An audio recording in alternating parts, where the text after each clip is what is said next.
Stockholm. It's been called one of the most beautiful cities in the world. It's also one of the easiest to explore. There's history and sophistication, and everywhere a sense of tradition that sets the city apart. It's the second stop on today's European tour, a trip that begins in Innsbruck, Austria.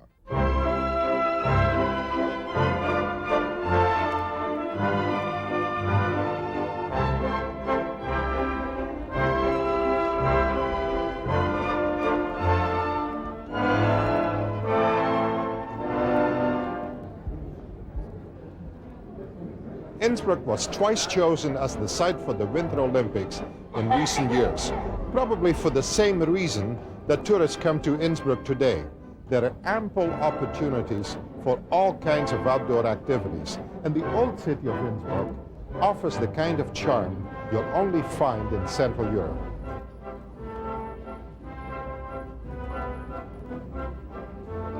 In the old town you can see the houses from the 15th and 16th century, the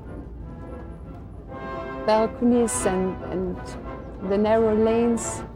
When you visit the Altstadt today, the main square is filled with trendy shops and cafes, and it's still one of the most popular meeting places in town.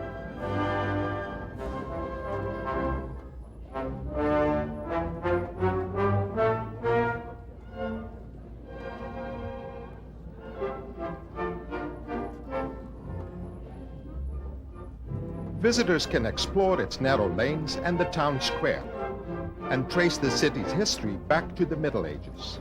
Well, it's not exactly what we have in Canada. There's a lot of history, there's a lot of age, and it's really unbelievably beautiful. Visitors can explore its narrow lanes and the town square and trace the city's history back to the Middle Ages. In the center of the square is the Golden Duckle, or Golden Roof. Around the 15th century, Emperor Maximilian erected this golden roof as a mourning gift for his second wife.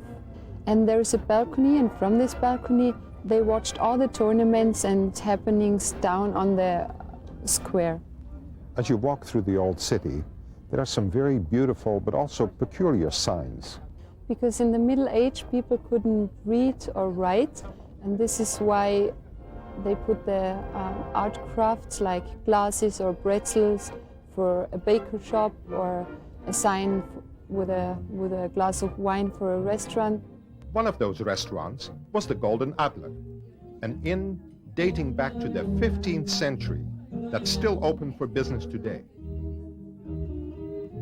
It's typical of the restaurants you'll find in the old town, offering music from the zither and a generous helping of authentic Tyrolean culture.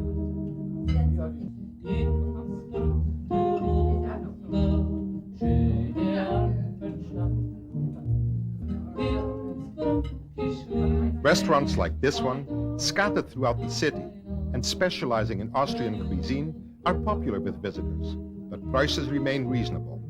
In fact, Innsbruck has been named one of the best organized cities in Europe for the budget traveler. Innsbruck has a good combination. This is a combination of city life and recreation and sport activities. Innsbruck is the center of Austria's winter activities. It's known worldwide for its skiing and offers 5 major resort areas within easy access of the city. It's possible to ski all year round because we have a glacier, and there you can ski all year round. Of course, in winter the ski area is larger.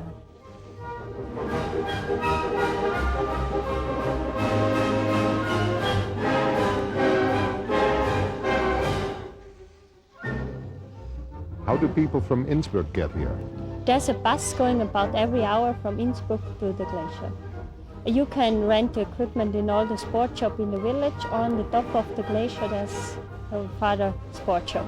We have ski passes for 1, 2 and 3 weeks, and it includes all the lifts in the Stubai Valley, the ski pass, and also the entrance in the swimming pool.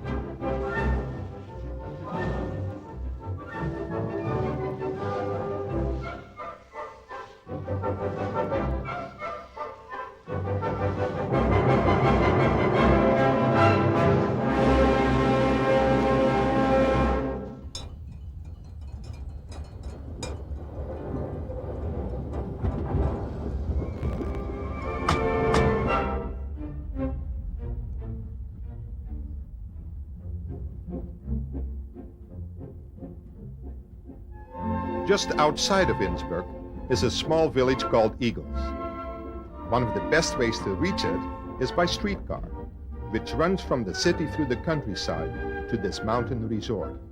It's only minutes away, but the trip opens up a whole different world. Eagles belongs to the city of Innsbruck, but it is in the countryside, and it's only 6 kilometers far from Innsbruck, from the town. And it's beautiful to recreate here. You can play tennis, you can play golf, you can walk or hike here in Eagles. In summertime, you can just enjoy the sun up on Batschakofel, or you can meet very nice and friendly people up here. There are different hotels up from 5 stars down to 4, 3, and 2 stars, and also private accommodations. A very big advantage is that you're only a few minutes far from the town. So if you need or want quietness, be in Eagles. If you want to have happy life or culture, you can go down to Innsbruck, and that's not far. One of the best-known hotels in the area and a focal point for visitors is a former castle. It's called the Schloss Hotel, and it's been renovated and restored by its owners. Did you have to make a lot of changes? Yes, of course. Tell me about some of them. 20 bathrooms we had to put in, and a swimming pool and balconies, because I have been nun, and a terrace in front of the door. What kind of an atmosphere do you try to create for guests? A small luxury hotel run like a private house.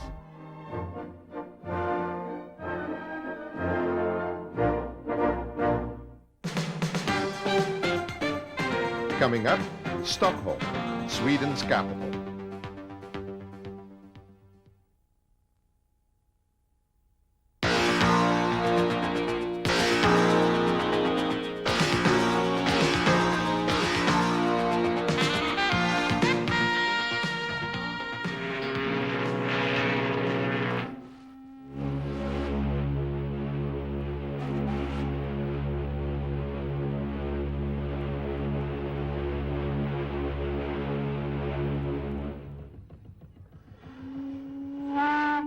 Välkommen till Stockholm, the city that floats on water. Hi, I'm Deborah Burgess, and we're in Sweden's capital, a city that was founded in the 13th century and has grown to encompass 14 islands spanning the Baltic Sea and Lake Mälaren, and all connected by bridges.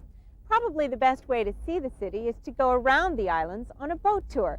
So we're going to join our guide, Mikael Eriksson, for a sightseeing tour under the bridges of Stockholm.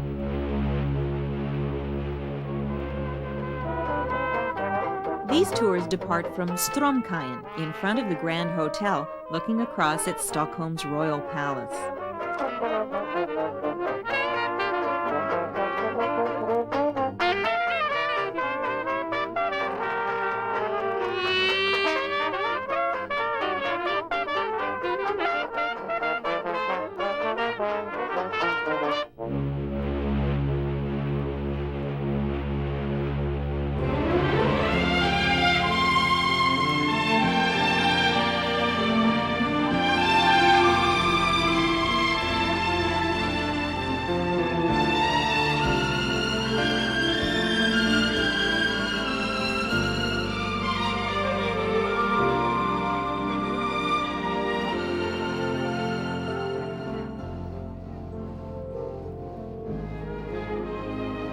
Stockholm has a lock system to navigate the 1 meter difference in water levels.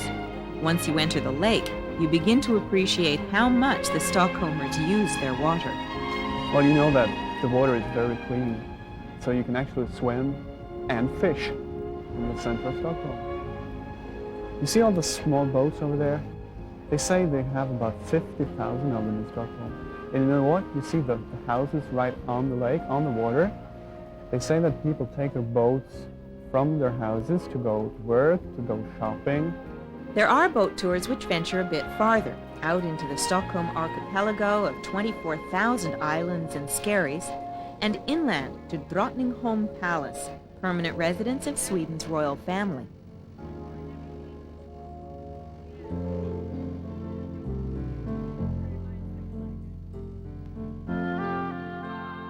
The locals often take these cruises for an evening out with a fabulous meal.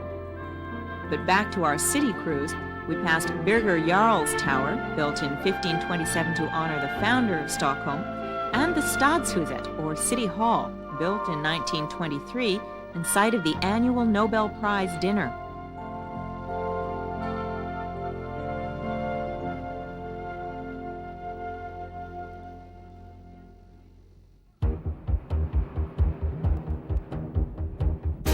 Traveling on land, Stockholm is very easy to navigate.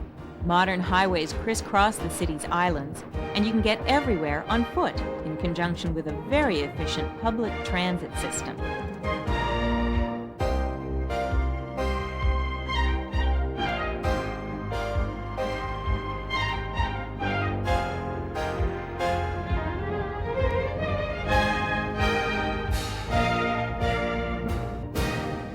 On the edge of Gamla stan, across from the Parliament buildings, Britt Sjöstedt guided us through the magnificent Stockholm Royal Palace. Now, the Royal Palace in Stockholm has 608 rooms, which is one more room than the Buckingham Palace in London, which of course we're very proud of. It was designed by an architect called Tessin in the 18th century.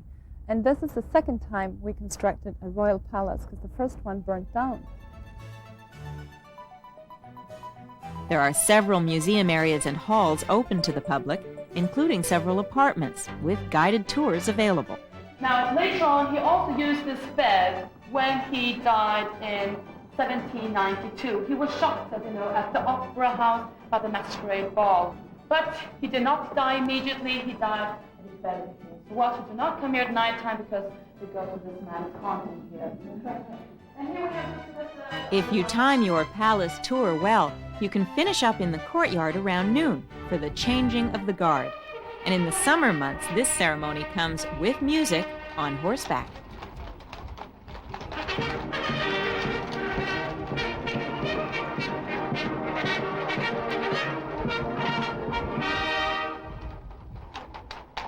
Military service is compulsory in Sweden, and each regiment takes a turn at the palace posting.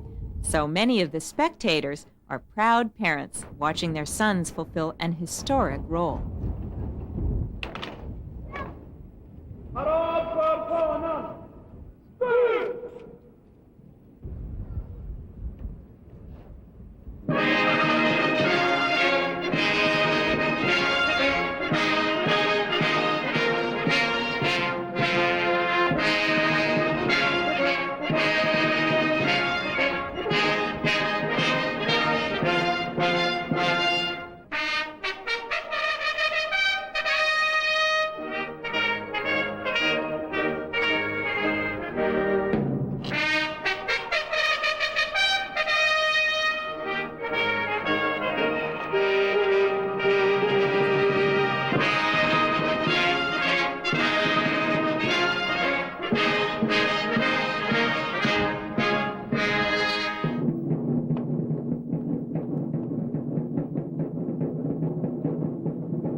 Avlösepost! Marsch! Inne! Vänd!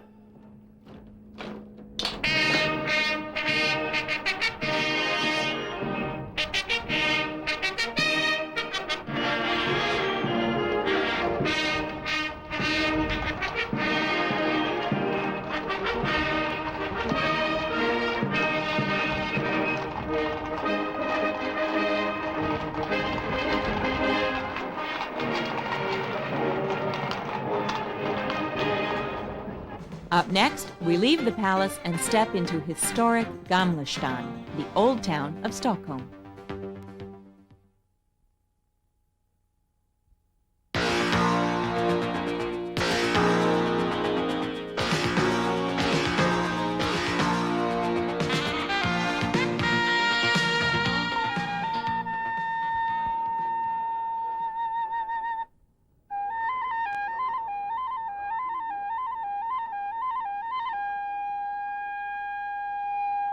Gamlestan, or the Old Town of Stockholm, is an island of history in the heart of a modern city. Britt Sjöstedt explains.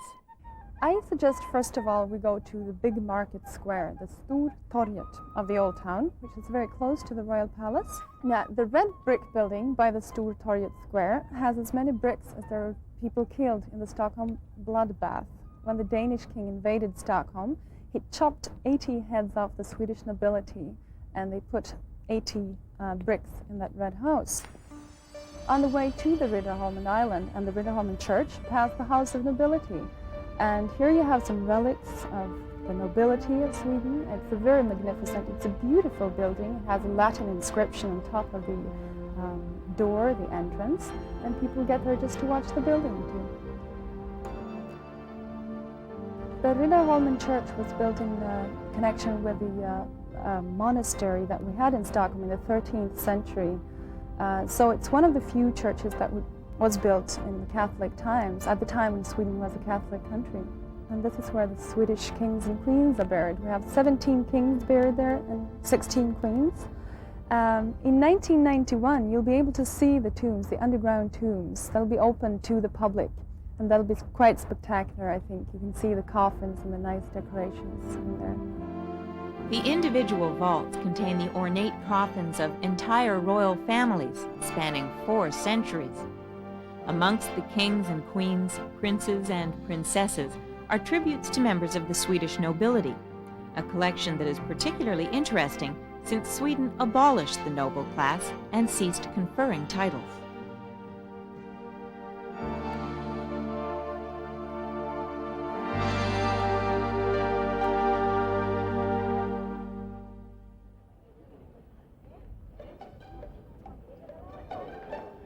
In the Old Town we have different sizes of lanes, and one of the lanes is so narrow that you can stretch across it with your arms and touch the walls on the 2 sides. It's called Morten Trotzigs Rand. And we have wider lanes, curbstone lanes too, with restaurants, bars, little street cafes, and we have all flavors of restaurants too, of course.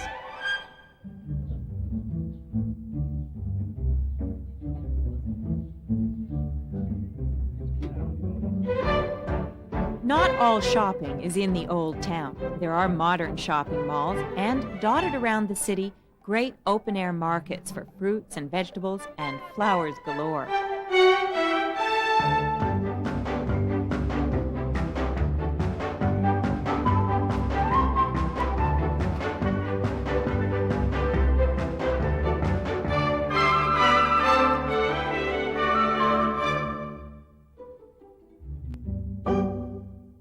How would you like to save about $2,000 on the price of a fur coat?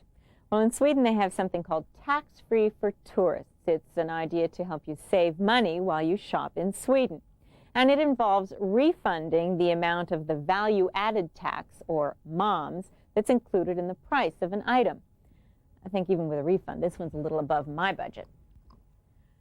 When you've made a purchase, you present your passport that proves you're not a Scandinavian citizen. And at that time, the purchase will be sealed and you will be issued a refund check in the amount of the value-added tax. You present that check along with your passport and sealed package at a departure point, an airport, a ferry terminal, or border crossing, and the money will be refunded. And it's the same system that's used in many European countries today, so you can save a few dollars.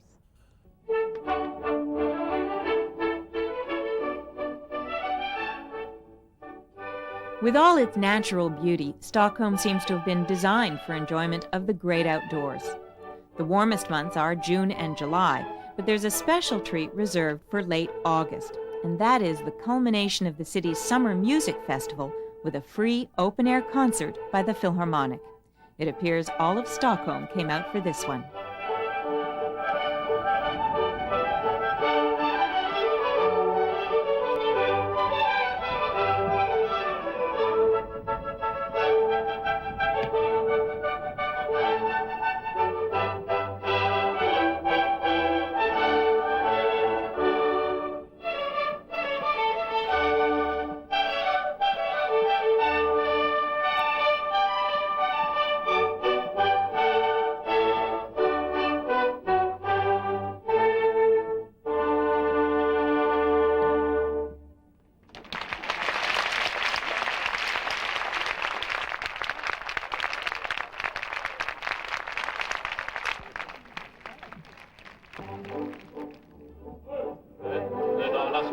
med ett skratt ur sin säng.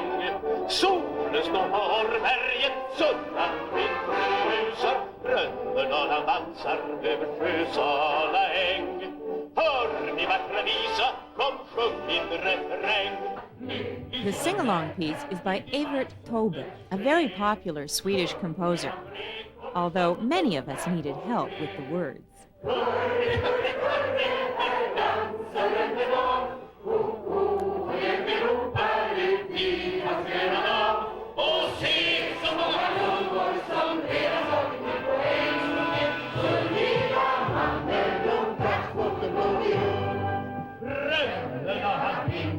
I find the Swedes to be a very hospitable people. In fact, hospitality is kind of built into the Swedish language. To say thank you, you say tack, and your welcome is varsågod. But in Swedish, they tell you you're welcome long before you have a chance to say thank you. I'm Deborah Burgess for the Travel Magazine saying hej då from Stockholm. Sorgen